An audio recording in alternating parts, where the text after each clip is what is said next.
ইলেকট্রনিক্সের পক্ষ থেকে সবাইকে জানাই আন্তরিক শুভেচ্ছা অভিনন্দন। আজকে আপনাদের সামনে অনেক দিন পর একটি সম্পূর্ণ নতুন ভিডিও নিয়ে হাজির হলাম। তো দেখতে পাচ্ছেন এটি একটি 1250 মডেলের আইপিএস, যদিও একটি স্কোয়ার ওয়েভ আইপিএস। তো বাজারে অনেক ধরনের আইপিএস সার্কিট পাওয়া যায়, জেকেই, সুকাম বা নাতাশা ব্র্যান্ডের। তো যারা এইসব সার্কিট দিয়ে আইপিএস তৈরি করে থাকেন তাদেরকে একটি পরামর্শ দিব যে আপনারা এই সার্কিটটি ব্যবহার করতে পারবেন। এই সার্কিটটি কম দামের মধ্যে একটি উন্নত মানের ডিএসপির ন্যায় আইপিএস তৈরি করতে পারবেন। তো এই সার্কিটের বিশেষ কিছু গুণ আছে, সেটা আপনাদের সামনে তুলে ধরব। তো দেখতে পাচ্ছেন এটি একটি 1250 মডেলের আইপিএস তৈরি করেছি এবং মাত্র 10টি মসফেট ব্যবহার করা হয়েছে।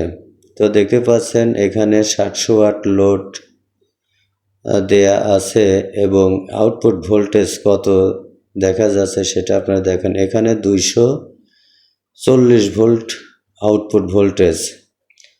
যদি আপনারা 300 বা 500 ওয়াট লোড দিয়ে থাকেন সেক্ষেত্রেও কিন্তু 230 থেকে 35-এর মধ্যে ভোল্টেজ থাকবে। এখানে 300 ওয়াটে তারপরও কিন্তু আউটপুট ভোল্টেজ 231 থেকে 30 ভোল্ট। তো এই সার্কিটের আরেকটি মজার বিষয় হলো, যখন আউটপুটে কোনো লোড থাকবে না তখন আসলে এই আইপিএসটি পজিশন কোন অবস্থানে থাকবে সেটাও আপনারা কিন্তু দেখতে পারবেন। তো দেখতে পাচ্ছেন এখানে 0% লোড, তার মানে আউটপুটের কোনো লোড নেই। সেক্ষেত্রে কিন্তু ডিসপ্লেতে আইপিএস 0, তার মানে লোড 0 দেখাবে এবং 10 সেকেন্ড পরে কিন্তু আউটপুট অটোমেটিকলি বন্ধ হয়ে যাবে। তো দেখতে পাচ্ছেন ডিজিটাল মিটারে আউটপুট ভোল্টেজ কিন্তু 0।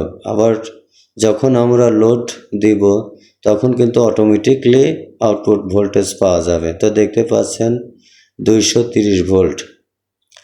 তো এই সার্কিটের আপনাদের যে কম খরচের মধ্যে যে সিস্টেমগুলো আছে, overload protection, low battery, full charge cut এবং অ্যাম্পিয়ার কিন্তু অনেক সুন্দরভাবে কাজ করে থাকে। সবচেয়ে মজার বিষয় হলো, যখন আপনারা লোড দিয়ে রাখবেন তখন আউটপুট পাওয়া যাবে, আর যখন 0 লোড বা লাইনে কোনো লোড থাকবে না তখন কিন্তু অটোমেটিকলি 0 দেখায় বন্ধ হয়ে যাবে। তো আপনারা এই সার্কিটটি কম খরচের মধ্যে একটি ভালো মানের আইপিএস তৈরি করতে পারবেন। তো আমাদের এই সার্কিটটি সাধারণত আমরা পাইকারি এবং খুচরা রেটে বিক্রয় করে থাকি। যদি কারো এই সার্কিট প্রয়োজন হয় আমাদের স্ক্রিনে দেওয়া নাম্বারে ফোন দিয়ে যোগাযোগ করতে পারবেন। তো এই সার্কিটটি আসলে অনেক সুন্দর একটি সার্কিট। যারা কম খরচের মধ্যে ভালো মানের আইপিএস তৈরি করতে চাচ্ছেন তারা কিন্তু এই সার্কিটটি ব্যবহার করে ইজিভাবে আপনারা উন্নত মানের একটি আইপিএস তৈরি করতে পারবেন।